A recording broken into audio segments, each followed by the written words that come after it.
بسم اللہ الرحمن الرحیم، السلام علیکم۔ جنرل فیض حمید صاحب کی گرفتاری کے بعد یہ خبریں آ رہی ہیں کہ سابق چیف جسٹس آف پاکستان جناب ثاقب نثار صاحب کے بھی ان کے ساتھ رابطے تھے۔ اب یہ رابطے سماجی نوعیت کے تھے یا کوئی اور معاملات تھے، یا 9 مئی کے حوالے سے بھی کوئی ان کا لنک بنتا ہے کہ نہیں بنتا، یہ چیزیں جو ہیں وہ زیر گردش ہیں اور زبان زد عام ہیں کہ کون کون کس کس کے ساتھ رابطے میں تھا اور وہ رابطوں کی نوعیت کیا تھی۔ اسی طرح جو رؤف صاحب ہیں جو سیکرٹری اطلاعات ہیں، ان کے ایک بھارتی صحافی کے ساتھ اور اس صحافی کے آگے را کے جو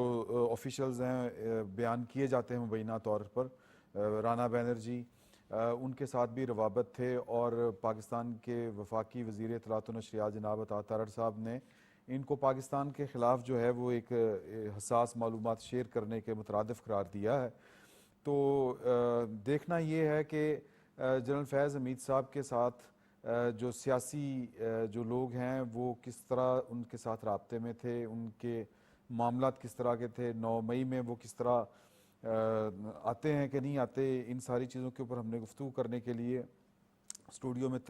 تکلیف دی ہے جناب اشتیاق بیگ مرزا صاحب کو۔ آپ پاکستان مسلم لیگ نون کے مرکزی رہنما ہیں اور بزنس فورم کے سربراہ ہیں ان کے، اور ان کے ساتھ تشریف رکھتے ہیں جناب نور اللہ صاحب۔ فون پر بھی ہمیں جو ہیں کچھ دوست ہمیں جوائن کریں گے۔ تو میں سر یہ جنرل فیض حمید صاحب